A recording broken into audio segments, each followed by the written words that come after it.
Magandang araw sa inyo mga banateros. At eto na nga, pag-usapan na po natin, martial law na nga ba sa Pilipinas? Naku po.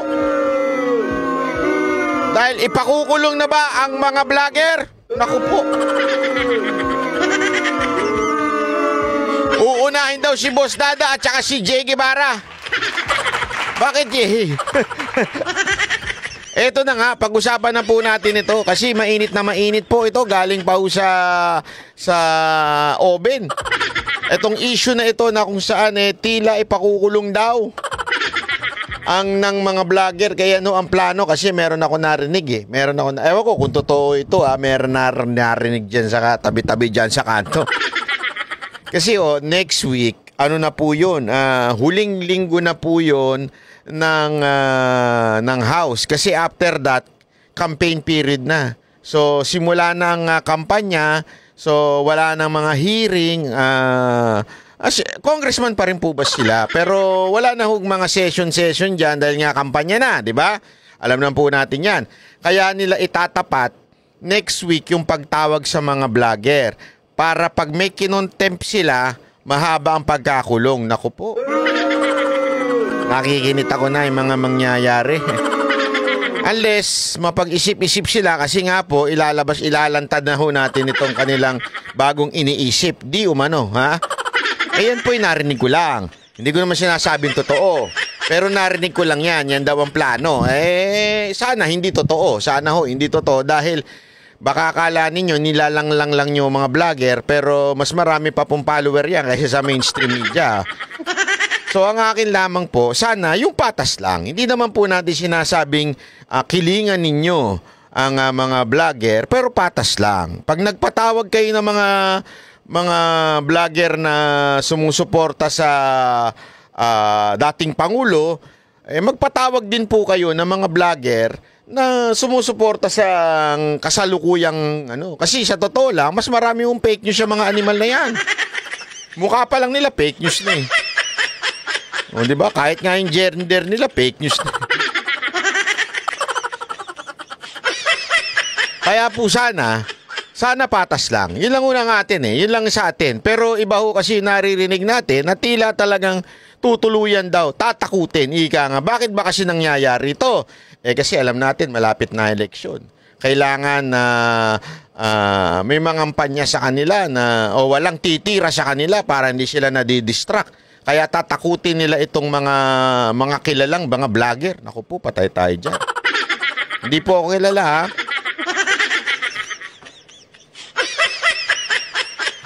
So, ito na nga. Simulan na ho natin itong usapin ho dito, ha? At tingnan mismo natin dito sa nagpasa ng panukala na ito. Ewan ko kung ano nasa isip nito.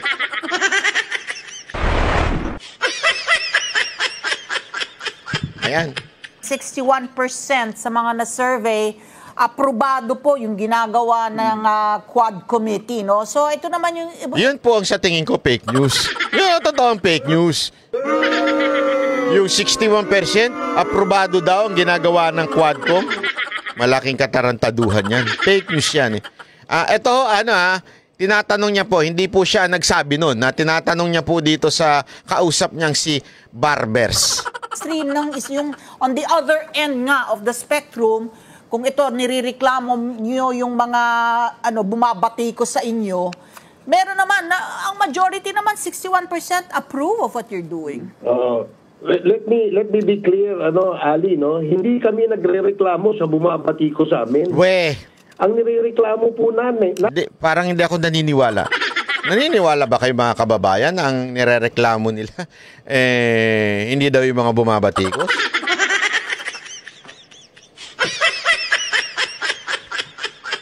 Tayo na lang Kong, naglolokohan pa. Kasama ng milyong-milyong Pilipino, pribado man o nasa gobyerno, ay yung pagkakalat po ng mga peking news o peking mga issue. Ayan, linawin natin yan paninindigan nyo yan Panindigan nyo yan, sir. Kasi ako, sigurado ako, 100%. Ang banateros, never nagpakalat ng fake news. Kasi bawal na bawal sa amin yan. Bawal na bawal sa aming banateros, unang-una. Kasi siyempre, hindi lamang po kami banateros, but we also anchor of sa SMNI. So alam mo yon, yung image na yon, pinananatili naming totoong balita lang ang aming binabalita at nire-reactionan lang namin yung mismo mga balita.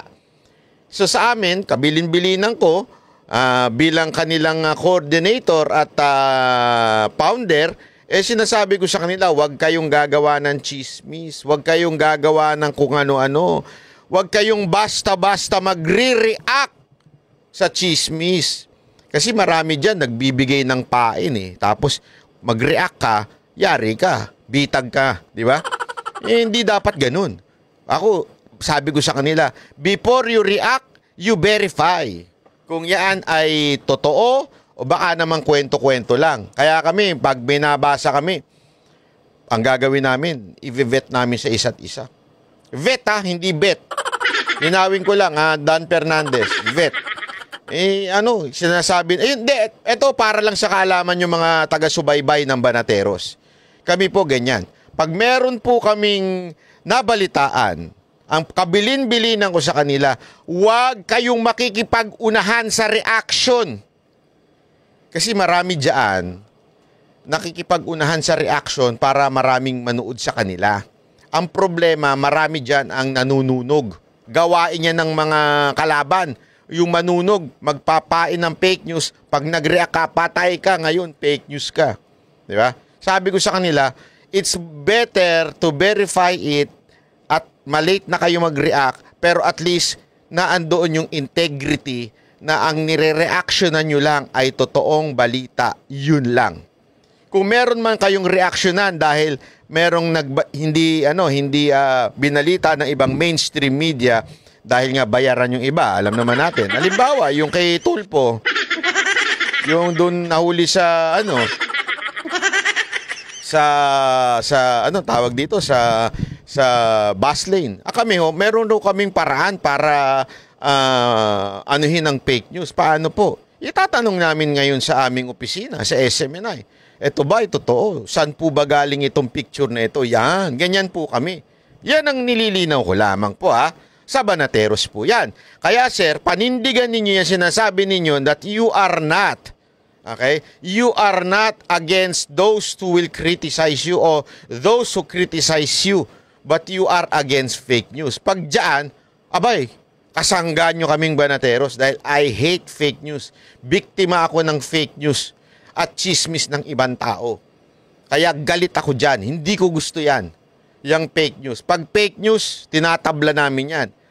At kahit pa kung sakali lang pero hindi pa naman nangyari to, may mali kaming na-share. We will make sure to issue, di ba, na humingi ng sorry, na bawiin at sabihin, ito, mali po pala ito. Pero hindi pa naman nangyari sa amin yan. Pero ganun po kami ka-responsable. Kaya nga po, sir, kung yan talaga ang sinasabi ninyo, hindi dahil sa nakikriticize sa inyo, kayo nagagalit, panindigan nyo yan. Kasi sir, ibabalik ko sa inyo yan sa panahon na kayo'y magtanong sa Banateros. Wala akong problema, mag-criticize sila sa amin. Sabihin nilang bobo kami, sabihin nilang kami, tanga-tanga kami dyan sa Kongreso. Pwede. Sabi mo yan, sir, Sabi mo yan, sir. Sa'yo lang galing yan. Pwede namin kayo sabihin na bobo, tatanga-tanga. Sabi mo yan, sir,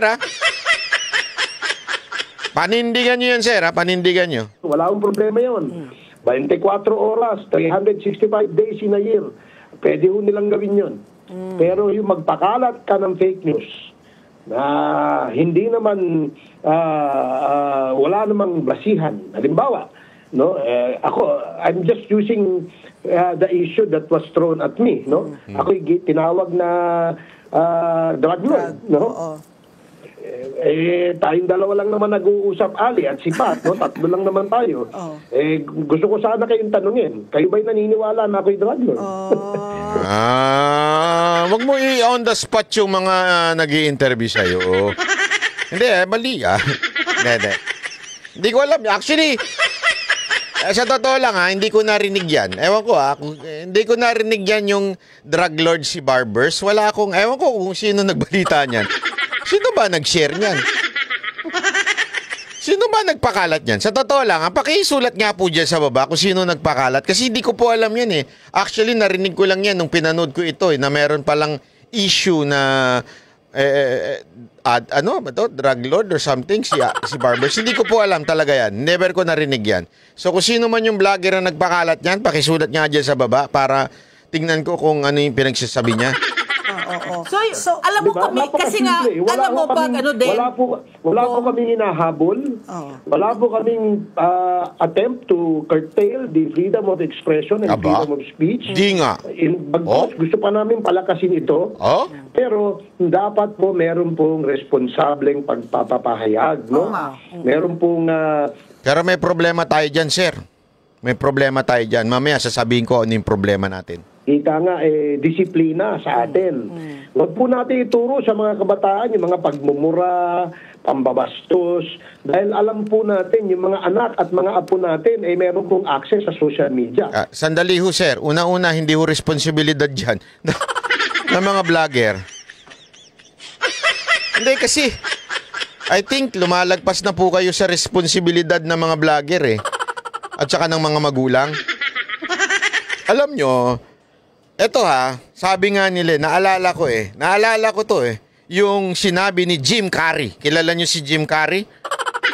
Yung nagluto ng chicken curry. Si Jim Carrey.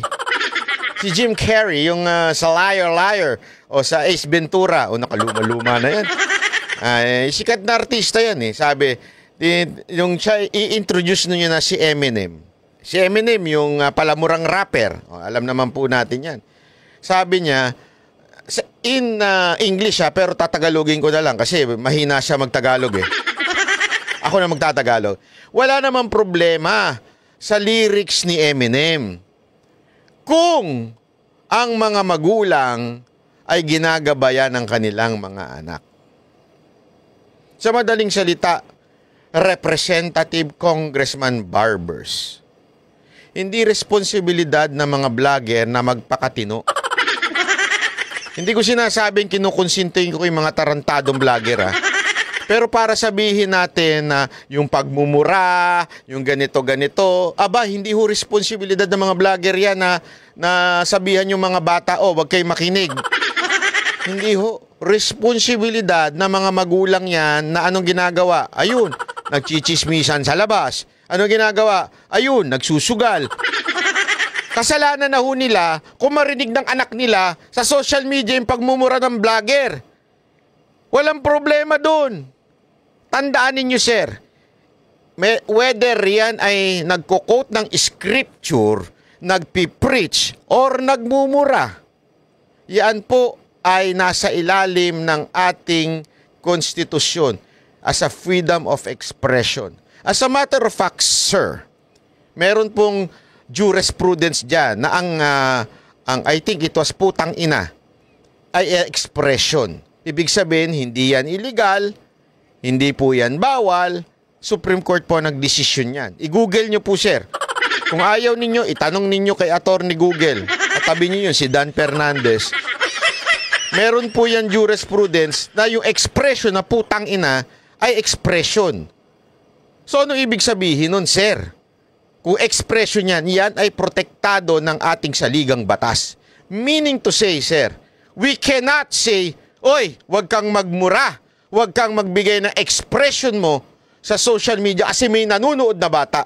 Sir, hindi na kasalanan ng vlogger yan. Kasalanan na ng mga magulang na hindi nila binabantayan ng anak nila. Kasalanan na po yan ng mga tarantadong mga tatay at nanay na walang ginawa ko hindi mag-inom, magchismisan, magsugal, at wala sa bahay. Katigit sa lahat ng bababae at nanlalalaki. Gets ninyo? Responsibilidad ng mga magulang yan, huwag nyo nang ipasa sa vlogger. Ngayon, kung gusto ninyo morality, sir, umalis po kayo sa kamera, mag-preach na lang kayo. Yun, turuan ninyo ang taong bayan, mga Pilipino na maging morally good. Wala namang problema dun eh. Pero as a congressman, as a lawmaker, anong sabi ng ating batas? You cannot, diba? You cannot pass any law abridging freedom of speech. Walang batas na pwedeng gawin na lalabanan ng freedom of speech. Mr. Congressman Barbers, hindi ko maintindihan kung anong purpose ng hearing na ito. Supposedly, meron tayong tinatawag na hearing, it's because in aid of legislation. Ibig sabihin, kaya kayo may hearing para gumawa ng batas o di kaya amendahan ang existing na batas. Kaya hindi ko maintindihan kung para saan itong hearing na ito. Malinaw pa sa malinaw na nasa konstitusyon natin na lang pwedeng gawing batas para harangan ng freedom of speech. Ngayon, sir, you might say, freedom of speech is different from libel o kaya malicious imputation sa isang tao, di kaya defamation. Correct. You are right. There is a limitation sa freedom of speech. Kaya nga pumapasok ang libel, pumapasok ang slander, pumapasok ang defamation. Pero sir, may batas na po tayong ganyan. As a matter of fact, sa fake news, may batas na rin po tayo dyan. Hindi ko maintindihan, sir, bakit hindi natin alam to? Hindi mo pa po ba alam yan? O nagtatanga-tanga lang po ba tayo? Lahat ng binabanggit ninyo dito sa interview ninyo ay batas na po. Kung merong agree ako sa iyo, sir. Yung nagpakalat ng fake news sa iyo, idemanda mo. Kasi may batas dyan. Huwag mong demanda ng libel. Ang hirap magpatunay na merong malicious imputation dyan eh. O yung, sorry. Merong actual malice. Mahirap patunayan yan sa husgado. Pero, about fake news, meron yan. May batas sa fake news. Tama po ba ako, sir? Don't tell me mali ako. Kasi, taalala ko yan. Pinag-aralan namin yan nung panahon na nasa PCOO si Madam Mocha Uson, si Assistant Secretary Madam Uson. Pinag-aralan namin yan. Ano ang fake news? Sa ano yung nagkamali lang? Yung wrong news. Kasi fake news, sasabihin natin, di ginagawa na mainstream media. I doubt. Pero wrong news, sigurado ko, maraming wrong news ang nagagawa ang mainstream media. Kaya nga, we have to define fake news from wrong news and ano yung pwedeng parusahan ng batas. Di ba? Kaya nga sa fake news, may intentional na magpakalat o mag-misinform ng tao. So, ibig ko lamang sabihin, existing law na yan. Ano pa ang gusto ninyong gawin? Bakit may hearing? Kaya tuloy, ang taong bayan, pinagdududahan ng inyong motibo. Na ang motibo ninyo ay talaga i-threaten or takutin o warningan ang mga kumakalaban sa administrasyon o di kaya dyan sa peking Panginoon ninyo. So sana ipaliwanag mo, anong batas yun na gusto ninyong ma-produce from this? Yan ang dapat nyong linawin. Ngayon, kung kayo ipapayag na matuto sila ng mga pagmumura at pagkakalat ng fake news, doon ho natin ipakita dyan sa hearing na yan. So, mapapatunayan nyo naman, Kong, na kasi nga, nasa payroll ninyo ng nasa payroll ng mga illegal na pogo. At saka drug lords. Itong mga, Ang ganda ng tanong ni ma'am. Ang ganda. Kasi statement yan ni Barbers na ikinukonek niya sa Pogo, ikinukonek niya sa ang funder daw niya, mga drug lords. Ang tanong niya, mapapatunayan nyo kaya? Na ganyan? Kasi ako, ewan ko kami, sa totoo lang ako ilang beses na po ako nakatanggap ng tawag. Hindi lang spam text hindi lang spam email Pero aside from, sa email nga, meron ako natatanggap na gustong mag-sponsor sa aking mag-advertise, ika nga. O di kaya pumasok ako sa isang, alam mo yun, betting. Yung bet yan, yung, eto betting talaga to. Dan Fernandez Hindi to yung vetting mo. Yung betting. Ibig sabihin yung bayad-bayad, yung sugal. Pumasok ako dahil sabi nga nila, Banat Bay, bawat video mo, maabot ng ganito kalaki. Alam mo, laki ng kikitain mo dyan. Pasok ka na sa sugal. Kalagitnaan lang ng mo, i-announce mo. Ako walang problema ako sa advertisement. That's part of life. Kahit mainstream media, nag-advertise. Pero, sinisigurado kong hindi sugal. Bakit? I am. Actually, we are. The entire Banateros, yan ang prinsipyo na aming pinangahawakan. We are against gambling. So, sir, anong sinasabi ninyo na at mapapatunayan nyo ba na merong kinaugnayan ang Pogo? At yung sa drugs lalong-lalo naman. Kaya nga gusto namin balik si Duterte para mamatay lahat ng addict. Pati drug lords. Pero kasi yun masyado nang malayo sa possibility. Etong Pogo, sige nga, paano nyo sasagutin? Yung mga vloggers na to. So, gaya rin nila, tayo ay merong suspecha, no? Bakit ang aming basihan dito, hindi naman po siguro masipag na ito ay gumawa ng mga content para makapanirang puri kung wala pong nasa likuran nila o nagbabayad sa kanila. Gusto kong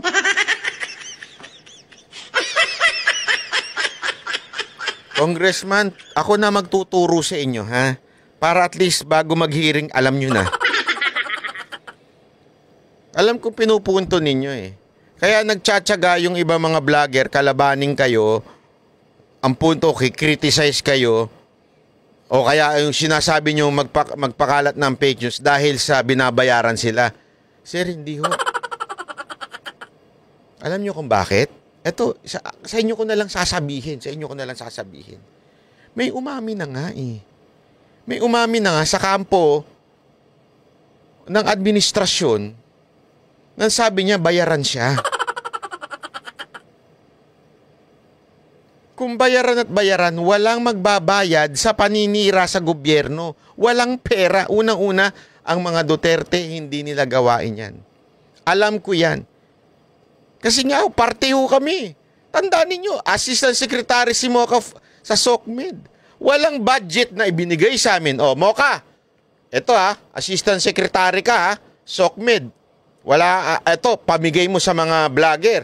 Walang ganun. Ako na magsasabi sa'yo. Walang budget ang opisina namin noon para mamigay ng budget sa sa SOCMED. Ang mga Duterte, they don't need that. You know why? Because they're too popular. Kaya ako naniniwala may mga peking Duterte vlogger din. Bakit? Kasi nga, the Duterte are too popular. When you make a content for Duterte, for sure, may views yan kung may utak yung gumawa. Sure ako may views yan. Kasi nga po, malakas talaga ang Duterte sa social media. Sa madaling salita, talagang media magnet, ika nga ang mga Duterte. Hindi mo na kailangan bayaran ng vlogger para kumampi sa mga Duterte. Matik na po yun. Sinasabi ko na sa inyong katotohanan, ang tunay na mga bayaran, yung kumakampi sa administrasyon. Nakita niyo yung rally nila? Nakita niyo? Sama-sama na yan na administrasyon, pink, makakaliwa. Tinatae, walang pumupunta Manood pa kaya? I-compare nyo, sir. Diba? I-compare ninyo. Ako, hindi po ako nagmamalaki. Hindi ito pagmamalaki with all my humility. Hindi ko to iniisip, hindi ho lumaki ulo ko. Pero siguro naman, sir, meron akong karapatan na magsalita. Na pagdating ho sa mga Duterte vloggers, isa na po tayo sa top. Okay? Hindi ko ito pinagmamalaki Hindi ko ito pinagmamalaki. Bakit ko sinasabi ito? tingnan nyo ho kasi yung mga vlogger sa administrasyon. Walang views, walang subscriber, wala lahat. Yun ang kailangan ng pera para mag-vlog. Dito sa amin, wala. Ako, sinasabi ko ho ito kasi meron sa kahit pa paanong authority magsalita ng ganito. Bakit to? Wala ho kaming bayad. Bakit kami nagbablog? Kasi nga ho, may views eh. Sabi mo may views. Ayan. Diyan sa views, kumikita kami. Hindi na kami kailangan bayaran ng pogo, bayaran ng drug lord. May kita ho sa vlog eh. Marami ho nanunood eh. Di ba ho? Hindi namin kailangan mabayaran. Pero yung vlogger sa administrasyon, may umamin. Hanapin ninyo. Initial niya MG. May umamin. Sinabi niya, bayaran siya. Siya pa nga daw ang pinakamataas na bayad. Pinakamataas, highest paid vlogger. Sabi niya, if there is a highest paid, meron kayang high, meron kayang mid, meron kayang lowest. Kasi highest siya. Hindi mo pwedeng sabihin na highest ka kung wala kang mid or high or di kaya low. Tama, mali. Common sense. You won't say that.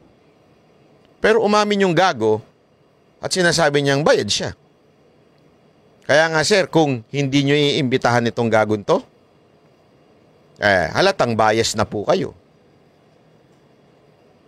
Kasi ito mismo umamin. Umamin po siya na bayaran siya. So dapat, atin po itong, di ba? Imbitahan. Inyong pong imbitahan. So ano punto ko lang dito? Maliho yung ano nyo yung pag-assume nyo na porket nagbablog against you o ano ay binayaran na ng pogo kasi bakit siya na nagbablog? Hindi ho. Kaya nga nagbablog, may kita yan eh. Di ba ho? May views ho eh. Bakit hindi magbablog? Kaya nga ang tsatsaga nung iba, talagang vlog sila ng vlog. Wala namang problema yun. Parang tulad din naman ng ano yan, ng media. Ano media? Bakit sila naggagawa ng content? Kasi may nagpapa-advertise sa kanila. Ganon din no sa social media, sa YouTube. Kaya gumagawa ng video kasi nakamonetize yan. Ganon lang kasimple yun. Not because may nagbabayad. Una-una, hindi mo na kailangan. Dahil eto maging matuwid ka lang na vlogger, maging totoo ka lang na vlogger, maging honest ka lang na vlogger, isabihin mo lang ang katotohanan, mag-aral ka lang, kikita ka sa pagbablog. Kikita at kikita ka. Diba ho? Kaya nga, may advertisement ho dito sa YouTube eh. Mapansin nyo, mag-a-advertise dyan. Huwag nyo namang skip. Nagtsatsaga po yung mga yan dahil po merong advertisement din kahit papaano dito sa YouTube. Kaya apaka-importante sa mga subscriber ko para mapanatili nating independent ang channel na ito. May membership fee dyan. Kung gusto nyo lang naman. Wala nang bumipersa sa inyo. At huwag nyo na rin skip yung ads. Hindi ganun di ba? Doon lang tayo sa katotohanan. No, ako hindi ko naman nilalahat, no. Ali, marami po tayo magagaling, matatalino at mga responsableng mga vloggers, no. Ang nakakalungkot lang ay meron pong nakakasingit dahil nga po walang regulasyon, wala hong limitasyon, may nakakasingit na mga bugok diyan, no. Just like the perfect analogy of a basket full of eggs, meron pong mga bulok, no, yung mga wala. Parang sa kamera.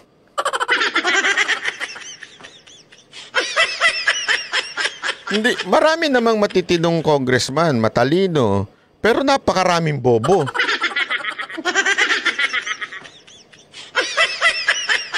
Napakaraming disrespectful, mga bastos na congressman.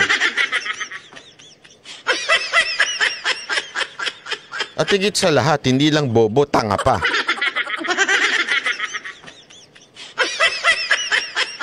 Tama yung analogy niyo, sir. Yung utak. Yung wala hong ginawa, kundi gumawa lang ng pera. Meron nga dyan, dating TV anchor hindi ko alam, laos na siguro. wala hong ginawa ito kundi sumakay sa issue para magkaroon ng content, no? Nako. Sir, yung mga ganyan ninyong pananalita, it's really obvious na you would be biased pagdating sa hearing na yan. Ngayon pa lang may binabanatan na kayo. 'Di ba? So anong purpose pa ng hearing na yan kung alam na nating bias na with with ED.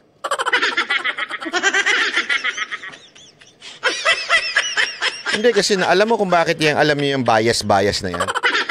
Dati kasi itong mga tarantadong mga media at saka mga pinklawan, nilalait yung mga ibang Duterte supporter kasi pag sinulat nila bias, kuwari, media bias, kulang ng ED. Di ba? Totoo naman. Tama naman kayo, kulang ng ED. Tama yun. Ako, alam ko yun. Nakulang yung ED yung iba. Ganyan sila manlait Ganyan sila mang-api ng mga taong kulang sa pag-aaral sa English. Di ba?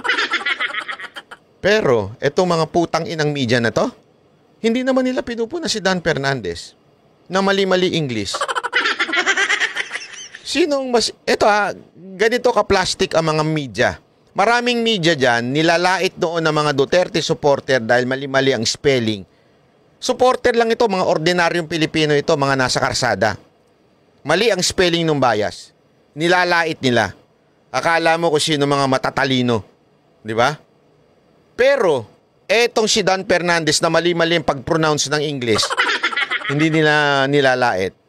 Ito ang ang dapat na mag-expect pa tayo ng mas matindi. Bakit? Congressman yan Ganyan ka-plastic ang mga media. Gusto ko lang ipasok. Hindi kasi alam nyo, usapin na ito ng pagiging biased.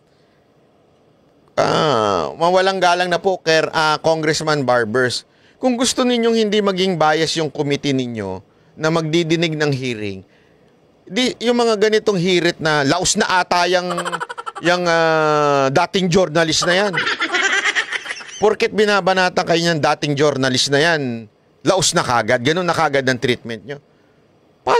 Paano namin ma-expect na you would respect yung mga critical sa inyo kung ngayon pa nga lang binabanatan nyo na sila? Paano pa pagdating dyan sa kamera? Tama, mali? Siguro nababayaran yung kanyang mga content. Pero nakakalimutan niya siguro kung ano yung sinasabing responsible journalism. Nakakalimutan niya siguro yung sinasabing truth in a... Sir, nakalimutan nyo rin po ba na congressman kayo na dapat marunong kayong rumespeto at hindi nyo ginaganyan ng Pwede nyo naman tawaging etong isang ating vlogger o isang dating journalist na tila hindi niya kino-confirm yung mga balita. Dapat nating niyan, malaman. Hindi yung laos na. Porket laos na. Hindi yung tama Hindi yung tama Hindi yung tama yung ganyang klaseng tuloy. Journalism, no? So, dapat Nag-iba na kasi remind ulit ito mga nag-iba na talaga ang landscape dahil sa sa social media, no? Yung, because of the social media. I was going to ask are you going to go as far as like what they call this, banning? Like, di ba ang Meta, nagsabi na sila, wala na, tatanggalin na nila yung pag-vet na yan. Di ba? Barbers, vet hindi bet. Kasi yung kasama nyo, bet ng bet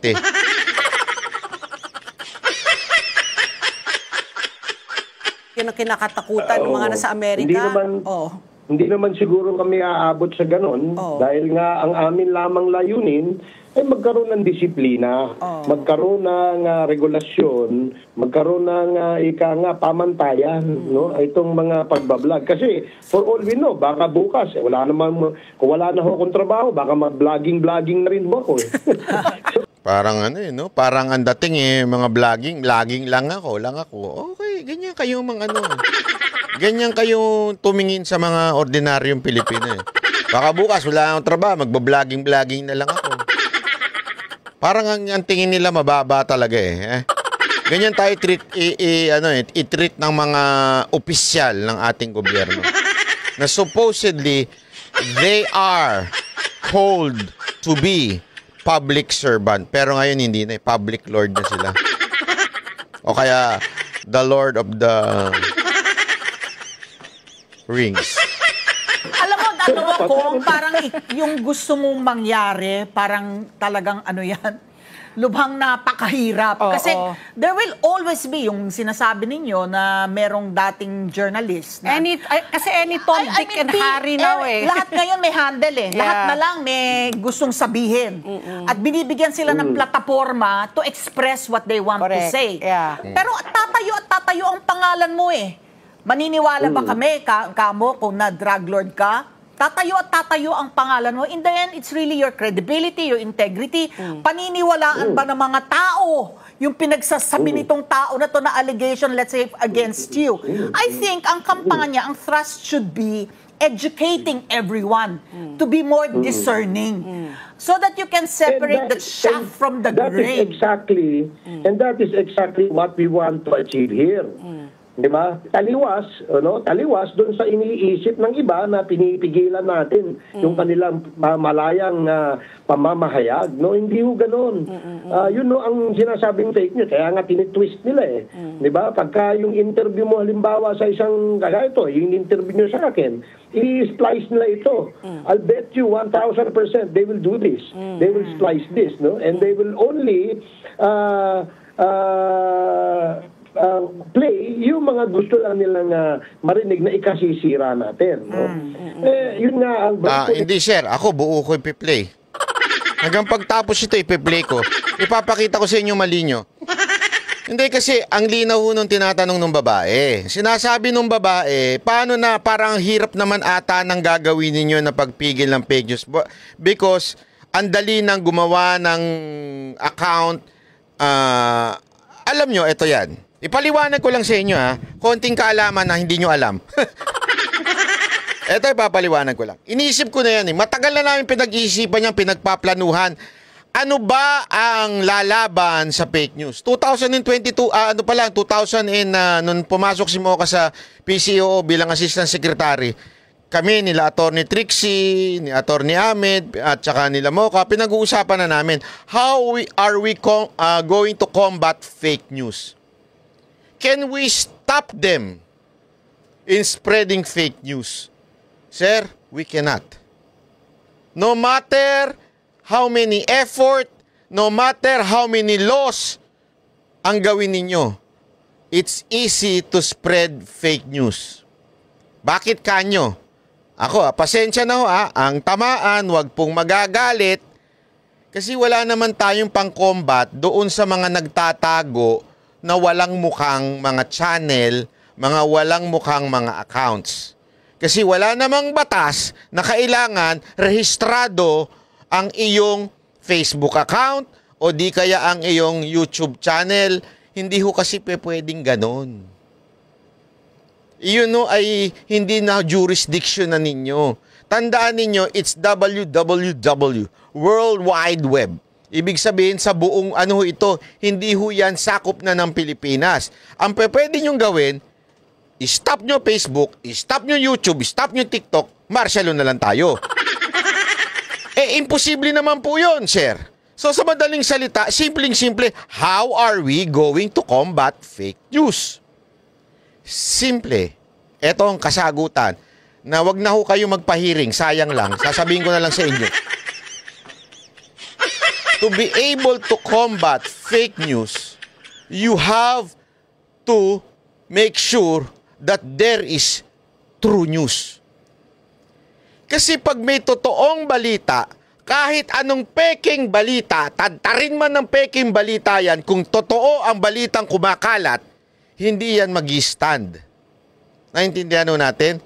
If we keep pushing for the right news, true news, unfiltered, not biased news, hindi ho magkakaroon ng fake news. Kahit magkaroon man, magmumukhang tangay, nagpakalat ng fake news. Malinaw? Kaya nga nung plano namin noon, na hindi natuloy to combat fake news dahil walang budget ang opisina ni Mocha noon, na kahit nag-iimbento yung mga ibang mga putang inang vlogger na sinasabi nilang may pera daw ang opisina, hindi nga namin nagawa kasi nga walang pera. Ang plano ni Attorney Trixie noon, magkaroon ng information seminar sa lahat ng eskwelahan to combat the fake news na pinapakalat against the Duterte administration. Sa madaling salita, bababa ang PCOO hindi lamang po sa SOCMED kung hindi sa mga eskwelahan at may magtuturo doon ng anong tunay na nangyayari sa ating bayan. Bababain nila yon to combat the fake news of the mainstream media. Tandaan niyo yan. Yan ang dahilan kung bakit to ay kung papaano po masugpo ang fake news. I-combat mo ng tamang balita. Halimbawa, yung numbers, di ba? Dati, usong-uso yung mga peking number, lalong-lalo na yung peking number ni Robredo. Yung pinakalat niya dun sa UNGA. Tandaan niyo yun? Kaya kinombat yun ng PCOO by spreading real numbers. Kung maaalala nyo, may real numbers nun. Nandun ang tamang mga numero. Hindi man perfect yung nagawa kasi na ako may konting ako doon reklamo ng konti yung pagka-create ng real numbers kasi cluttered. Dapat po meme type lang. Ito, ganun lang. Yeah? Hindi yung cluttered. Yan ang the best way to combat fake news. Kasi sir, kahit anong batas pa ang gawin nyo dyan, paano ko nagpakalat ng fake news taga ibang bansa? Sige nga sir, explain nyo sa akin paano nyo babanatan yon. Paano nyo pakukulong yung mga nasa ibang bansa? Wala ako pinatutukuyan dito Tandaan ninyo, yan po ay po yan, jurisdiction po yan. Ang crime ay jurisdiction. Hindi po pwedeng nandito ka, kung may nagpakalat doon sa ibang bansa, i-demand, mo yun, huhulihin mo yun. Nagpakalat siya ng fake news sa Pilipinas. Masalimuot ang social media. Sana sir, magkaroon kayo ng totoong hearing sa social media. Wala tayong magagawa, sir. Buong mundo ang social media, unless isara nyo, magkaroon tayo ng sarili nating SOCMED. Magkaroon tayo ng sarili nating platform na ang pwedeng gumamit lang ay mga Pilipinong rehistradong may ID. Hindi Bakit? Again, we will go back to the heart of the Constitution. Ano ho yun? Yung law, yung heart ng batas na freedom of speech. Kaya barbers, I'm telling you now, this is useless. Hindi, ito malalim na talakayan po ito. Alam ko po ito. Pinag-aralan po namin ito noon, panahon na si Mocha ay nasa PCO. Talagang sila Attorney Trixie, Attorney Ahmed, iba-iba pang mga abogado, pinag-usapan namin how to combat the fake news na binabato nila kay Duterte. Including si Sec Martin. Alam na ano namin yan, talagang pinag-uusapan how to combat yung mga peking balita ng Rappler. Hindi. Walang ganun. Wala specific. Gago! Pero di ba paano ho? Kaya nga alam mo ang idea namin nun to combat fake news. Ang suggestion ko noon nasa PCOO kami noon. Kasi ganito gustong gawin nila. Ito, explain ko lang sa iyo para alam mo Yung MARO, yung ahensya diyan sa gobyerno, MARO. Hindi ko alam kung anong ibig sabihin niyan Yung humahawak ng yung presidential ang Malacanang Press Cartel, 'yon. Yung mga media diyan sa Malacanang. MARO. Nasa ilalim mo ng MARO yun. Yung MARO naman nasa ilalim ng PCOO. Dati, galit na galit sila kay Mocha. Kasi anong ginagawa ni Mocha? From PRRD, ilalabas ni Mocha agad-agad yung balita. Nagalit ho sila kay Mocha. Bakit? Sinasabi nila, bakit nauuna si Mocha maglabas? Dapat kami, kasi kami yung Malacanang Press Cartel Kami yung inatasan na nandito, dapat mauna kami sa balita. Ang problema namin nun, we are not competing against them. Kaya lang namin nilalabas yung balita. It is because sinisigurado namin kumpleto ang mailalabas. Kasi at that time, ang ginagawa ng media, magi-interview sila, chachap-chapin nila, ilalabas nila. Fake news na kagad ang unang makikita ng taong bayan. Tapos tsaka na lang sila babawi, tsaka na lang sila may follow-up question, tsaka na lang yung mga follow-up nila. Ang narinig na ng taong bayan yung fake news. Maniniwala na kagad. Kaya nga, suwestyon ng opisina ni Mocha noon, nung nag-meeting nga kami, sabi ko, ang gawin natin, from PRRD, from Office of the President, unahin natin ng social media, ilabas natin ng buo. Tapos, bago yung Maro, o bago yung Malacanang Press Cartel. Siyempre, maraming nagalit. Sino ba itong si Banatbay na suggest ng suggest? Kasi yung paupong-pagupo ni Mocha, miniting nila. Sabi ko, yan ang unahin natin to combat the fake news kay PRRD. Ilabas natin. Nagalit sila. Kasi sabi naman, di mawawala naman kami ng trabaho. Pakialam namin. Hindi naman yun ang dahilan kung bakit kayo nandyan, magkatrabaho, magka-content. Pero marami nagalit nun. Tapos, eventually, ang daming gustong mag-resign si Mocha. Kasi nga, inuunahan niya yung mga media na maglabas ng buong kwento. So, hindi na ngayon matchap-chap ng mga media. Di yung ginawa namin. Sige, para hindi magulo. Hindi na muna kami makikialam. Pinabayaan namin sila. But eventually, yun ang sinunod ng PCOO. Kaya nga kung maalala nyo nun, na hindi ginagawa ngayon. Hindi ginagawa ngayon. Oy, oy. RTBM, manyari sa inyo. Noon, pag nag-speech si Pangulong Duterte, wherever, kahit saan, siya mag-speech, nila live ng RTBM. Magaling ang RTBM nung palakpakan, no? Totoo. Naka-live lahat yan. Bakit? Para pantay-pantay tayo. O taong bayan, tapos yung media. Kaya naalala ko noon, every time na chinachap-chap ng media, yung sinasabi ni Pangulong Duterte, may susuplak na kagad na social media na kumukuha ng mga content at sasabihin, hindi yan ang sinabi ni Duterte, chinap mo yan, animal ka, gago ka. Totoo, di ba? Kasi nga, inilabas ng RTBM, yun yung in charge. Yung RTBM, yung mismong speech, naka-live ang speech ni Pangulong Duterte, lahat. Ang galing ng RTBM noon, ewan ko kung kumuha ba sila ng satellite, kasi kahit sa lugar na mga walang signal, nala-live nila ang speech ni Pangulong Duterte. Kaya real time nalalaman ng tao. So, yun ang way to combat the fake news. Kasi, sa totoo lang kung meron mang maraming fake news, mas marami nung panahon ni Duterte. Lahat ng mainstream media, grabe kumakabanat sa kay Pangulong Duterte. And yet, nalalaman ng tao ang tunay na sinasabi ni Pangulong Duterte kasi naka-live. So, what do I mean? Same example. Kung gusto nyong i-combat ang fake news, marami na tayong batas dyan. Marami na tayong masasabi nating legal ways para to combat yung idalin sa husgado yung mga nagpapakalat ng fake news.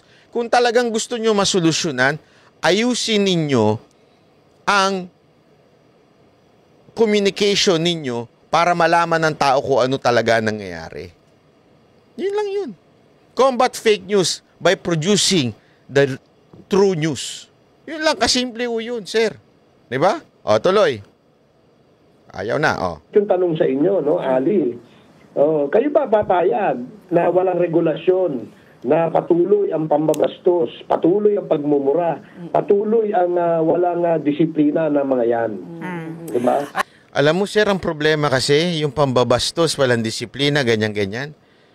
Wala kang magagawa Ano nila yan kita niyo yung ano niya, yung una ang sabi niya, yung ang hindi naman daw ang pupuntirihin yung mga pumupuna laban sa kanya. Pwede niyo sabihin, tanga kami, bobo kami. Pero wag kayo magpakalat ng fake news. Yan yung una niya sinabi.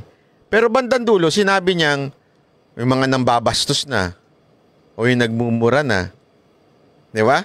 So, ibig sabihin, sir, ang talagang puntiryan ninyo, yung mga nangaaway sa inyo o nambabash sa inyo. Nambabastos So, anong point ko?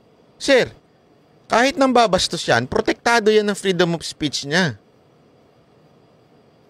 kung meron man talaga kayong dapat punahin, yun doon lang sa fake news. Ako, against ako doon. 200% I am totally against fake news. I hate fake news. I hate people producing fake news. As a matter of fact, sir, ang dami kong nakaaway na vlogger na sumusuporta sa mga Duterte dahil nagpapakalat ng fake news. Alam yan ng mga banateros. Galit na galit ako dyan. Yan ang dapat na tunay na kinokombat, hindi yung bastos, walang modo. Sir, ano ho yun eh? Sako po ng freedom of speech nila yun eh. Kung ganun sila gagago, wala tayong magagawa doon. Ang dapat nyong gawin, siguro, tulungan ninyo ang KOJC. Ano ibig sabihin? Kasi KOJC doon, bumait sila dada eh. Diba? Pansin ninyo, pagka naka-live sila dada sa mga personal channel nila, mura ng mura. Pero sa SMNI, wow, ang babait. Alam mo, Kung kayo ay kaisa ng komite, kung kayo po ay kaisa ng komite, kami po ay nag-iimbita sa inyo na magbigay din ng inyong opinion sa aming susunod na hearing tungkol dito. Bigyan nyo kami ng guidelines, bigyan nyo kami ng ideya kung paano natin magkakaroon ng disiplina para pare-parehas po tayo makinabang. Hindi nyo trabaho yun na disiplinahin ng mga tao.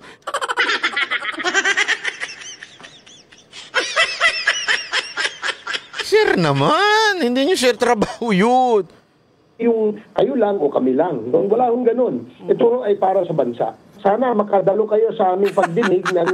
Maganda ito ha. Tingnan nyo kung paano binara. Unintentional, pero binara ng host si Barbers. Makapagbigay din po kayo ng inyong opinion. At ay nako, wag mo ako papupuntahin kong wag. Bakit? Bakit wag ka papupuntahin? Takot ka makulong? Hindi. Ito ang sagot niya. Wag, dahil marami akong masasabi na mga kalabisan na mga kasama nyo dyan. Anak ka po! Yun! Boom! Kunana!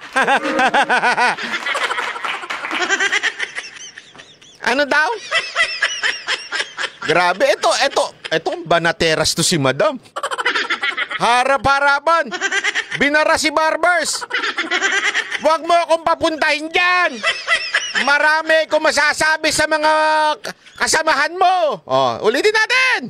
Inyong opinion at ay nako, wag mo ako papupuntahin kong wag, dahil marami akong masasabi na mga kalabisan na mga kasama nyo dyan. Nako, yung mga kalabisan daw, mga pang-aabuso, pambabastos, mga disrespect ng mga kasamahan mo. Hoy! Saludo ko kay Banateras. Banateras to si Madam eh.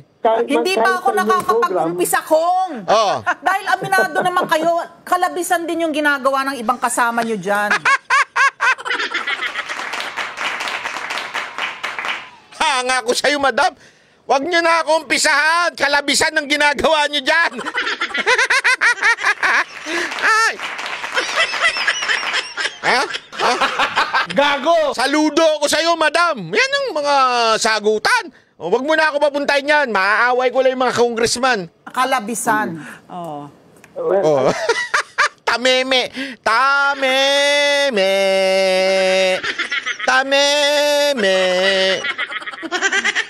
Guarantee you na dahil ito po ay isang pagtalakay ng issue na may national importance at para po sa atin to at para po sa ating bayan, kailangan namin ng mga opinion mula po sa mga experts kagaya ninyo. Pagdating sa journalism, pagdating sa experience, kailangan po natin yan. Dahil kami po, hanggang paggawa lang ho kami ng batas, kami po ay dapat giyahan o gabayan nitong mga expert dito sa industriya nito. Oo. Simple lang kung in much the same way as, we would want people to respect us, ganun din sana yung ginagawad nating respeto.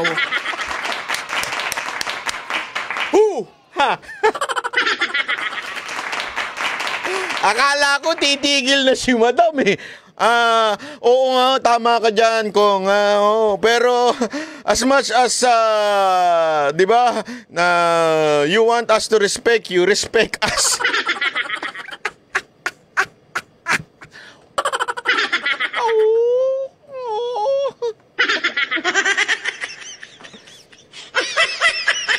Madam, ha? Yang ganyan mong kilay, ha? Nabilib ako sa'yo. Hindi, kasi walang ano siya eh. Wala siyang preno. Talagang, hindi. Ha? Kung gusto nyo kaming respetuhin nyo kami. Tuloy natin yan. Kami po ay Nambobolo pa kasi totoo lang dito sinusubukang ganunin ni Barbers yung host. Binobola-bola niya pa, tapos sabay diretso. Pag mo ko pinagbubula. giyahan o gabayan nitong mga expert dito sa industriya nito. Oo. Simple-simple lang kung in much the same way as, we would want people to respect us, ganun din sana yung ginagawad nating respeto sa ating kapwa. Yung ibang kasama nyo talaga, arguably talagang they cross the line, sa mga... Kulang na lang sabihin, hindi, talaga yung mga kasamaan mo, bastos.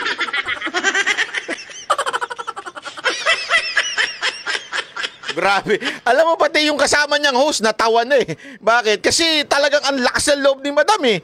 Kawad nating respeto sa ating kapwa. Yung ibang kasama nyo talaga,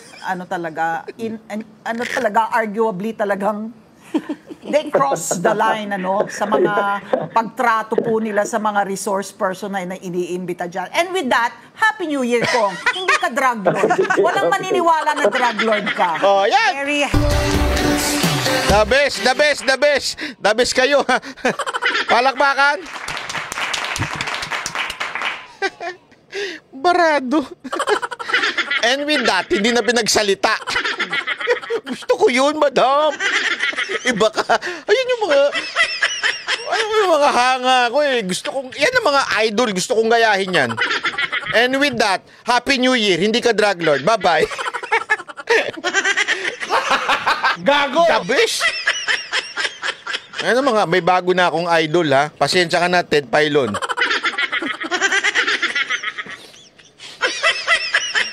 Pero matikas si Madam. Talagang harap-harapan. Matikas kayo, Madam. Sana makilala ko kayo.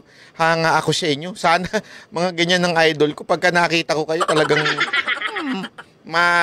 ko kayo. Nasasaladuhan ko kayo talaga. They're the best. Anyway, mga kababayan, ito'y pinapaliwanag ho natin. Kasi alam mo, napakinggan ko din yung live ni Atty. Trixie kagabi. Kagabi nga ba yun? Sunday night. Ano na ba ngayon? Basta. Kagabi. Tuesday na pala. Sunday night. Basta, napakinggan ko. Habang naliligo ako, pinapakinggan ko yung sinasabi niya. Ang ganda ng kanyang sinasabi patungkol ho dyan sa freedom of speech. Napaka-importante po niyan. Kasi, freedom of speech does not equal to good speech o kaya positive speech. Hindi ho. Freedom of speech includes kahit bashing, includes criticism, lahat. Freedom of speech includes everything except yung papasok sa libel. Ano ho yun? Yung may talagang malicious na na intent, 'di ba? Or defamation, slander, 'yan. Ako, sangayon ako na hindi dapat ganyan. 'Di ba? Pero yung i-criticize mo lang ang tao, tanungin mo lang yung tao as part of his or her performing or kanyang job as a public official, hindi ho yun ibig sabihin fake news na. Halimbawa, yung pagtatanong ni Ka Eric at saka ni Madam Lorraine Badoy, di ba? Tungkol doon sa budget ni speaker. Nagtanong lang siya. May nakuha silang source at tinanong nila, totoo ba ito? Anong ginawa niyo doon? Tinawag niyong fake news, pinakulong niyo pa. Tama, mali. Yun ay pagtatanong. Galing sa resources nila na ganun daw. Bakit sana sinabi nyo, hindi totoo yan. Kaya Eric, bago ka magtanong, alamin mo muna. Pwede ba yun? Kaya nga nagtanong eh. Dahil doon, tinanggalan nyo ng hindi, actually tinanggalan. Pinasuspend nyo sa NTC yung yung prangkisa ang ang prangkisa ng SMNI. Tapos sasabihin nyo, sir, you are not against those who criticize you? Sino maniniwala pa sa inyo pagkatapos yung ginawa yun?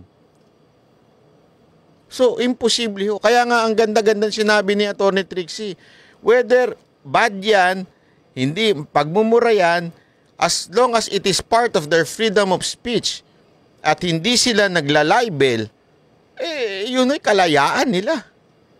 Wala tayong magagawa. Walang batas na pwedeng gawin laban doon. Dahil nasa konstitusyon natin yan. So anong ibig lang sabihin nito? I think,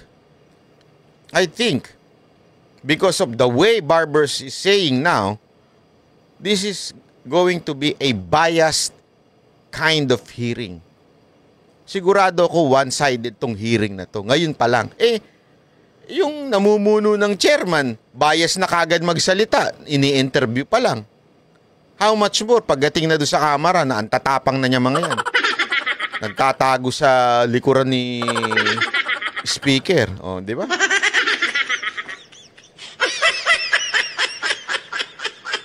Huwag kayong magtago sa ninyo, sa kapangyarihan ninyo mag-contempt. Malalaman niyo ang tunay na katotohanan. Huwag kayong magtago sa sarili ninyong kapangyarihan na mambuli. Malalaman ninyo katotohanan. Pero kung ganyan lang din, wala kayong ma-achieve. Yun lang sa akin. Kasi kung katuwang sa fake news, kami ho, ikukumit ko sa inyo. Ang Banateros, hindi gagawa ng chismis yan. Hindi gagawa ng fake news yan. At kami mismo, lalabang kami sa fake news. Kaya nga kahit nga kami, hindi nyo napapansin. Kami po, ewan ko kung alam niyo yan, Congressman Barbers. Kami po, kahit yung balita ay would benefit our cause in